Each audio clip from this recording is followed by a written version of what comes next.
The ship of the Eternals broke through Earth's clouds, its silver hull gleaming in the sunlight. Inside, Ambassador Vex looked down at the blue planet with mild interest. At 743 years old, he had seen many worlds, but few with such short-lived beings. "Prepare for landing," Vex told his crew. "Remember, these humans only live about 80 years. Be patient with them." Officer Laura, who had just turned 512 last month, smiled. "It's sad. Really. Imagine only having 80 years to learn and grow." "That's why we're here," Vex said. "To help them. Our knowledge spans centuries. We can guide them." The Eternals had found Earth 3 months ago during their survey of this galaxy arm. Their people, a mix of 5 long-lived species, had formed their alliance thousands of years ago. Most Eternals lived between 800 and 1,200 years. This gave them time to master many skills and gather vast knowledge. When they discovered humans only lived decades, the Eternals felt both pity and duty. Such brief lives seemed tragic to them. The Council had sent Vex to make first contact and offer help. The ship landed at the agreed spot, a military base in a place called Nevada. Armed guards stood in neat rows, but Vex wasn't worried. The Eternals had peaceful meetings with over 30 species before. This would be no different. As the ship's door opened, bright sunlight flooded in. Vex and his team of 5 stepped onto Earth soil. A tall man with gray at his temples walked forward to meet them. "Welcome to Earth. I'm Captain Jack Miller, your liaison with Earth's United Nations," the man said, extending his hand. Vex touched his palm to Miller's in the human greeting custom they had studied. "I am Ambassador Vex of the Eternal Confederation. We bring greetings and friendship." "Please follow me," Miller said. "We have a welcome prepared." As they walked toward a building, Vex studied Miller with curiosity. The human moved with energy and purpose. Vex wondered how old he was in his short human lifespan. "If I may ask, Captain Miller, what is your age?" Vex asked. "I'm 42, Miller answered with a smile. "Ah, middle-aged then," Vex said, trying to sound respectful while feeling a wave of sadness. This human had already used up half his life. "I myself am 743. Miller's eyebrows rose slightly, but he showed no shock. "That's impressive, Ambassador." Inside the meeting room, the human leaders waited. Vex introduced his team, making sure to mention their ages, the youngest being 398 years old. He noticed the humans glancing at each other when they heard these numbers. During the formal speeches, Vex spoke about the Eternals' history and their offer to share knowledge with Earth.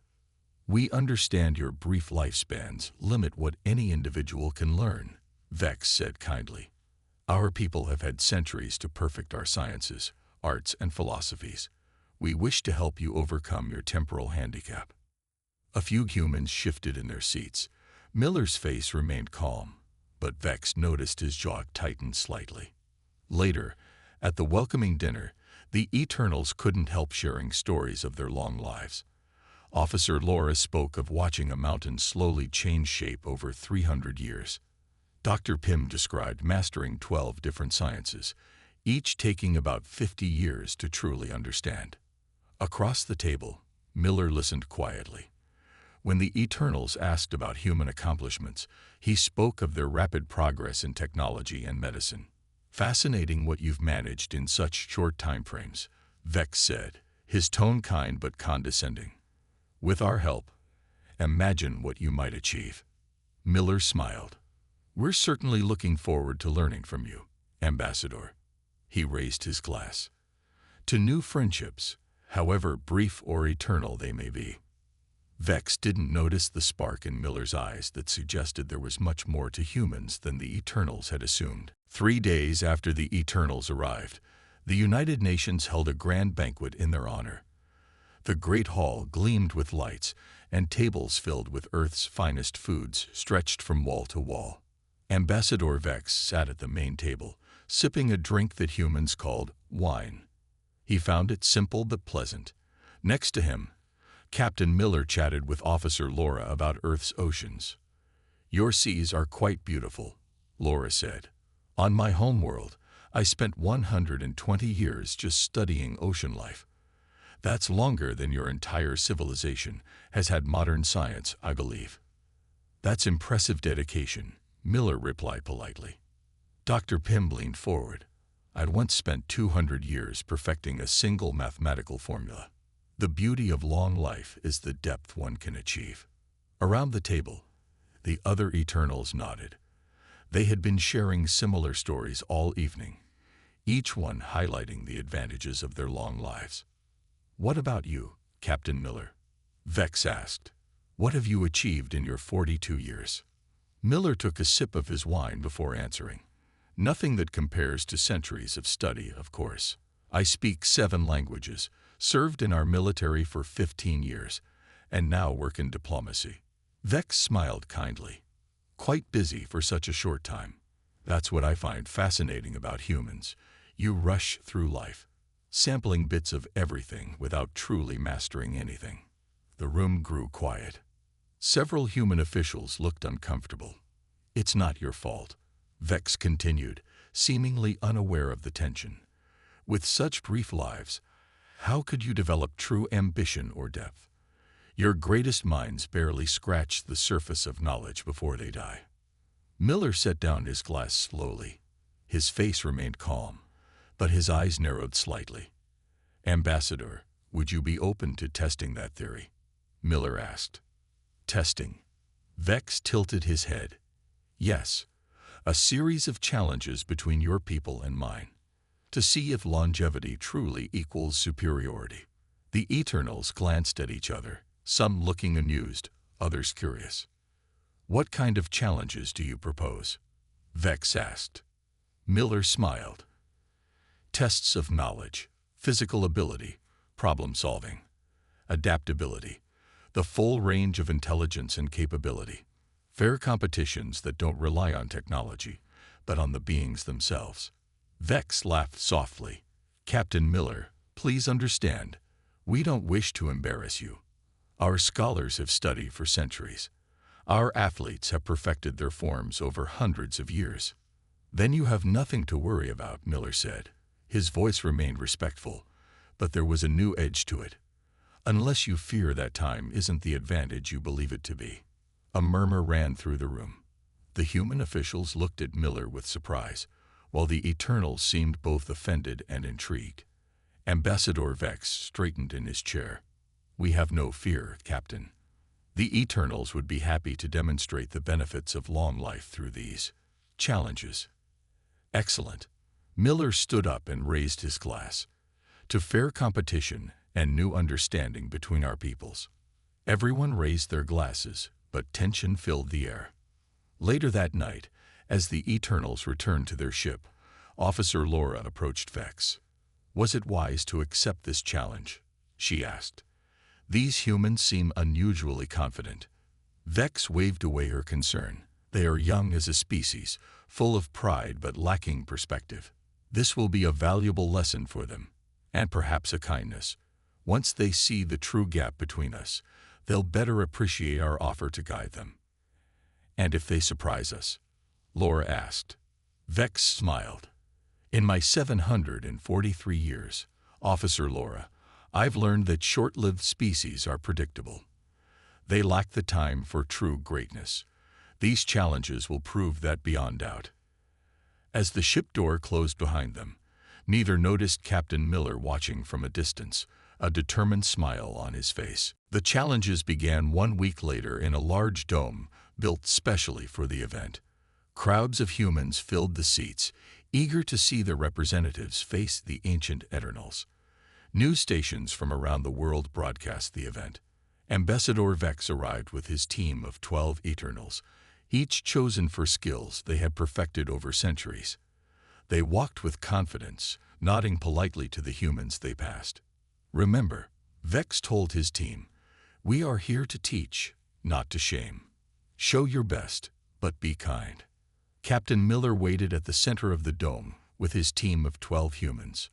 Unlike the uniform appearance of the Eternals, Miller's team varied widely, young and old, all shapes and sizes.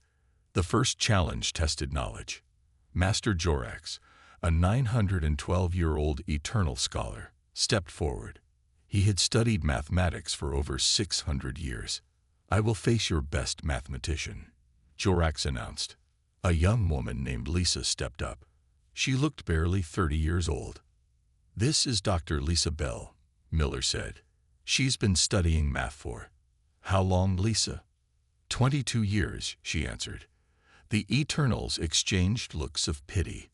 Jorax nodded respectfully, but his eyes showed he felt the match was unfair. The challenge involved solving complex equations and proving theorems. To everyone's surprise, Lisa matched Jorax step for step.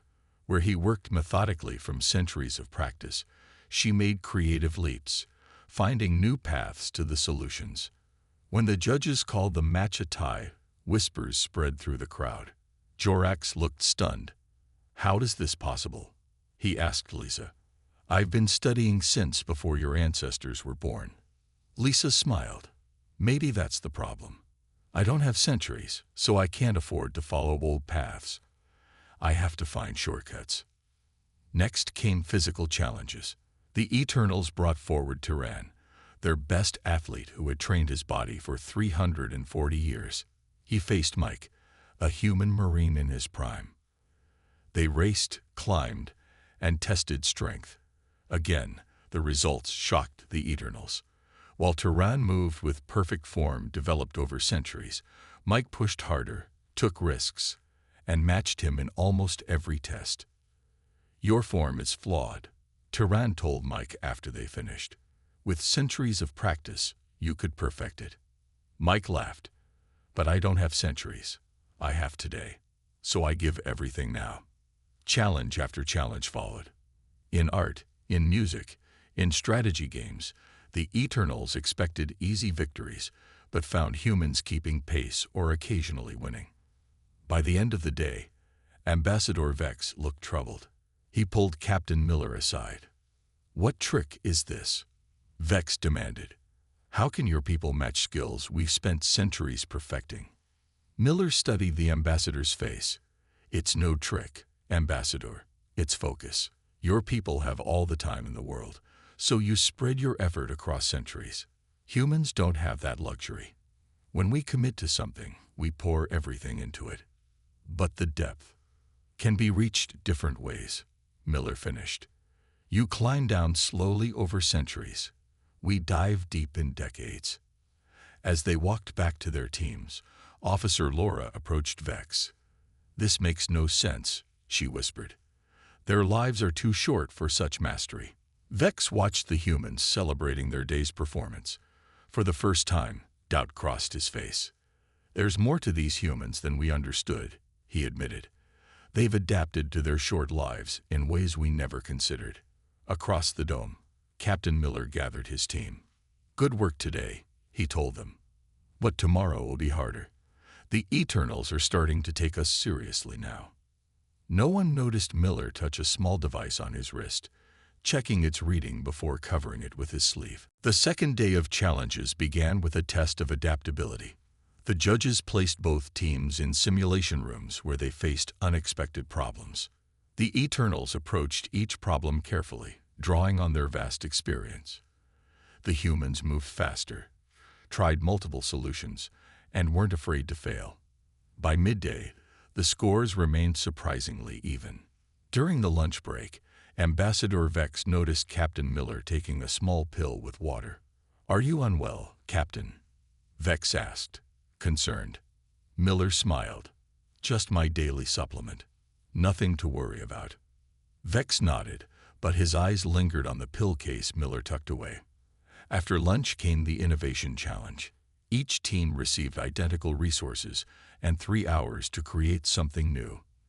The Eternals built a beautiful machine with perfect parts, applying knowledge from their centuries of engineering.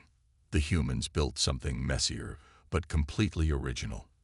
When the judges tested both creations, the human design solved problems the Eternals hadn't even considered. "How?" asked Master Jorax. We've seen thousands of designs over our lives. How did you think of something we haven't? Maybe because we don't have time to try thousands of designs, answered Lisa. We have to imagine new possibilities instead of remembering old ones. As the day ended, tensions rose among the Eternals. Their confidence was shaken. They had expected to teach, not to learn. That evening, the teams gathered for dinner. The mood was different from the first banquet. Less boasting, more genuine curiosity. During dessert, Officer Laura asked Miller about human aging. "It must be difficult," she said, "knowing your time is so limited." Miller nodded. "It shapes everything we do. We value our time because we have so little of it." "Yet you look remarkably fit for 42, Vex commented. "Your energy levels match those of the younger humans." The room grew quiet. Miller set down his fork and looked around at both teams. "I think it's time for honesty," he said. Miller rolled up his sleeve and revealed the device on his wrist, a medical monitor. He tapped it, and a holographic display appeared showing his vital signs. "I'm not 42, Miller said calmly. "I'm 103 years old." Gasps came from the Eternals. Some stood up in shock.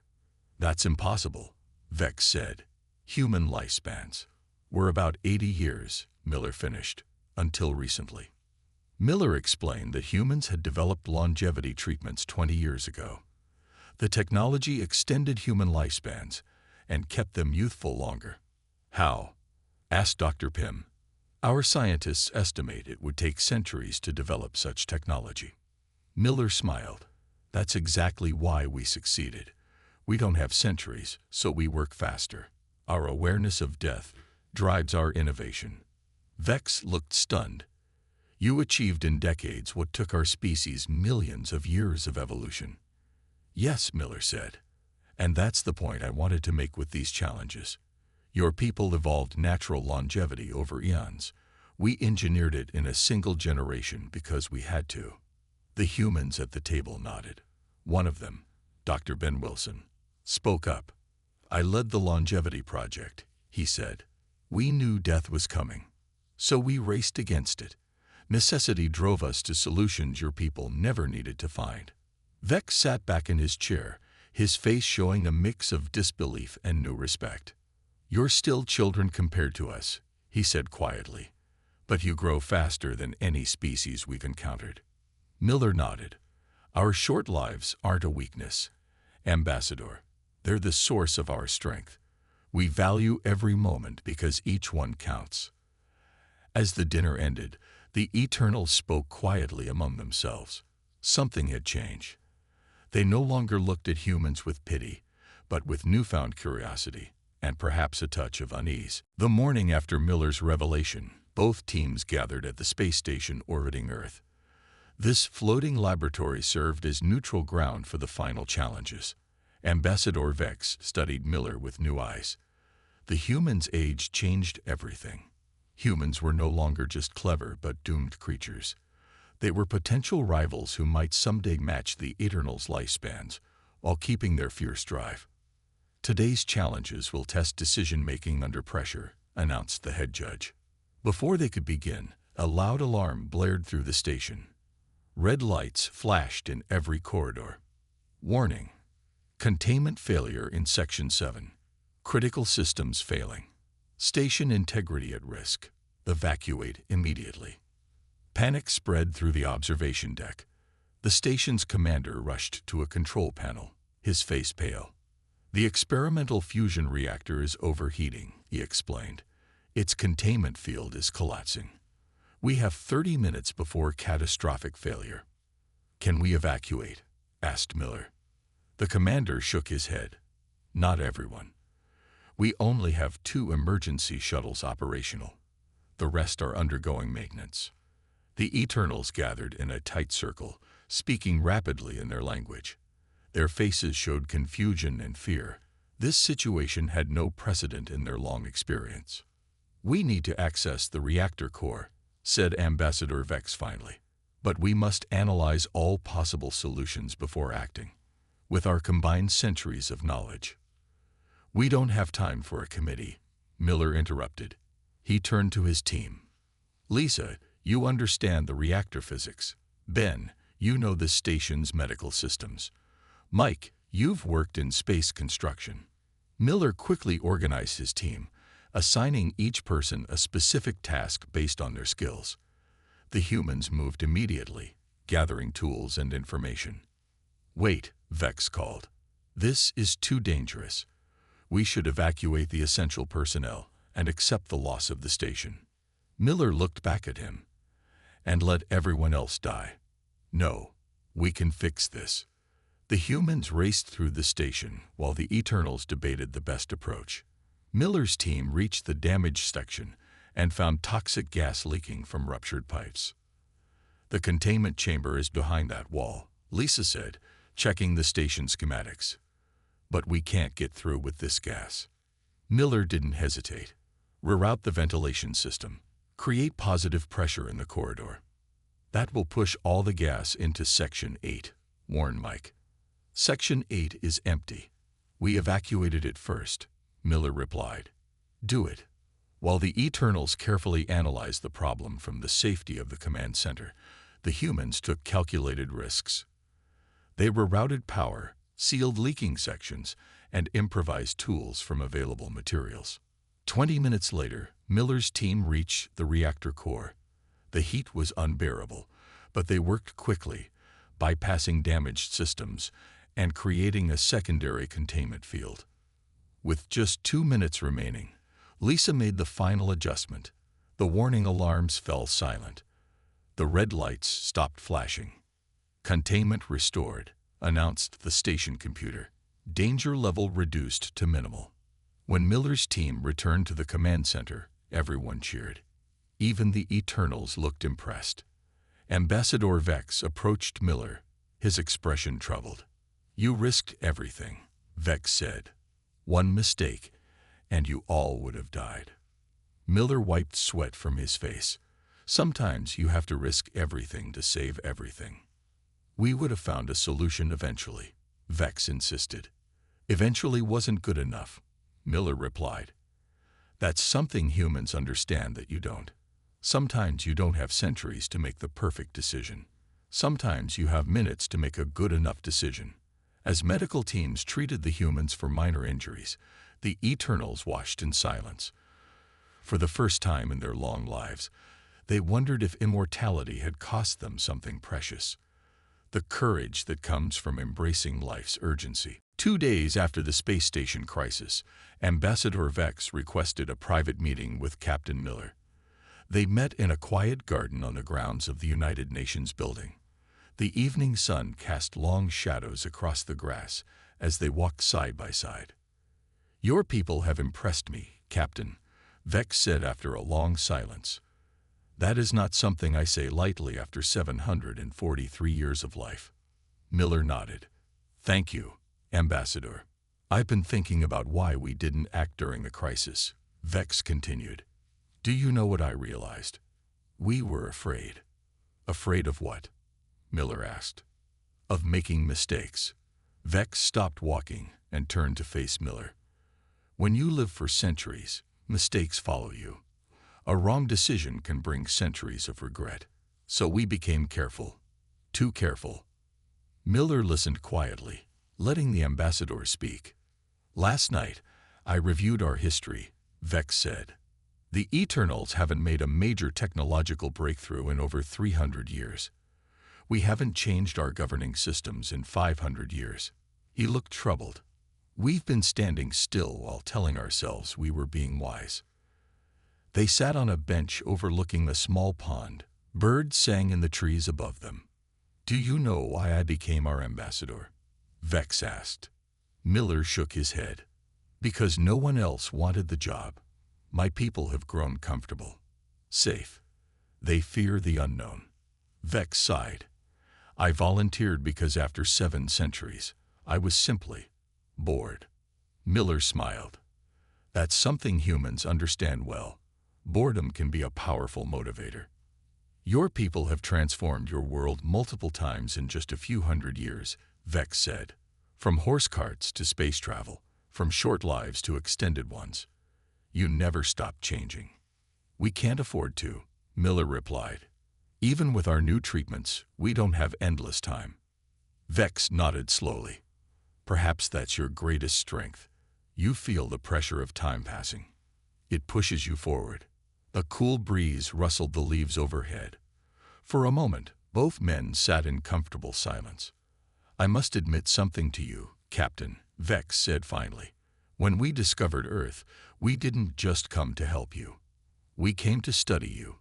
Long-lived species are rare in the galaxy. Short-lived ones that achieve space travel are even rarer. And now? Miller asked. Now I wonder if we have more to learn from you than you from us. Vex's voice was humble, without its usual confidence. Your people embrace risk, change, and innovation in ways we've forgotten. We've traded urgency for caution, passion for stability. Miller considered this. Both approaches have value, Ambassador. Your people have preserved knowledge and traditions that might otherwise be lost. You take the long view that humans often miss. Perhaps, Vex agreed, but watching your team during a crisis showed me what we've lost. The ability to act decisively, to adapt quickly, to feel fully alive in the moment. The sun had nearly set now, painting the sky in shades of orange and purple. My people need to remember how to live, not just exist, Vex said. We've been so focused on our long futures that we've forgotten to experience the present. Miller stood up, offering his hand to the ambassador. Then perhaps we can help each other. You've had centuries to gain wisdom. We've had decades to master urgency. Together, we might find a better balance. Vex took Miller's hand, his face showing new respect. I believe you're right, Captain Miller, he said. And I think this is the beginning of a partnership neither of us expected. 1 month after the challenges, the Eternals prepared to leave Earth. Their silver ship gleamed in the morning sun as humans and aliens gathered for the farewell ceremony. Ambassador Vex stood before the crowd, looking different than when he first arrived. The condescending smile was gone. In its place was an expression of genuine respect. When we came to Earth, Vex began, we thought we were the teachers. We believed our long lives made us superior. He paused, looking at the human delegation. We were wrong. Murmurs spread through the crowd. Captain Miller watched from the front row, nodding slightly. The Eternal Council has revised our assessment of humanity, Vex continued. You are not pitiable, short-lived creatures. You are a remarkable species whose brief lives have created a unique and valuable perspective. Vex explained the new partnership between their peoples. The Eternals would share their vast knowledge and historical records. In exchange, humans would teach the Eternals about innovation, adaptation, and embracing change.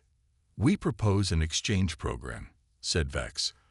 Our youngest members will live among humans to learn your intensity and purpose.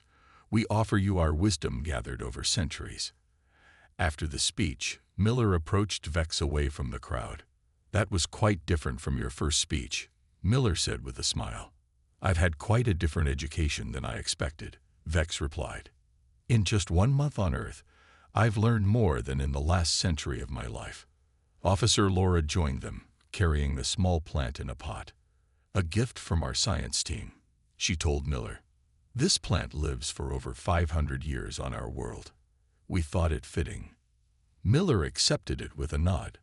Thank you. We'll make sure it's well cared for. That's what we're counting on, said Vex. Your people know how to value things because you understand their time is limited. As they walked toward the ship, Vex stopped suddenly. Captain Miller, there's something I'd like to see before we leave. Something I've heard humans appreciate greatly. What's that? Miller asked. A sunrise, said Vex. On my world, our days last nearly 100 Earth hours. Sunrise is a slow, unremarkable event, but I'm told Earth sunrises are special. Miller checked his watch. We have time. Follow me. He led Vex and Laura to a hillside overlooking the ocean. The sky was just beginning to lighten with the first hint of dawn. Why do humans find this so meaningful? Laura asked as they waited. Miller considered the question. Maybe because we see so few of them in our lives. Maybe because each one is different. He pointed to the horizon. Watch. The sun broke over the ocean, painting the sky in brilliant colors. Light spread across the water, turning the waves to gold. The beauty was intense but fleeting as the colors shifted with each passing minute. Vex watched in silence, his ancient eyes wide with wonder. "I've seen the birth and death of stars," he whispered. "Yet somehow I never truly appreciated a simple sunrise." "That's the difference," Miller said quietly. "When you have endless time, it's easy to miss the beauty of moments that don't last." As the sun climbed higher, the three stood together, representatives of two species with vastly different lifespans, but a new shared understanding. "We have much to learn from each other," Vex said finally. Miller nodded. "The Eternals will teach us to think in centuries. We'll teach you to live fully in moments." Laura looked thoughtful. "Perhaps the perfect life isn't just about how long you live, but how deeply you live it," Miller finished. They watched the last colors fade from the morning sky, each seeing the universe with new eyes, the human aware of greater possibilities in time. The Eternals awakened to the power of life's precious brevity.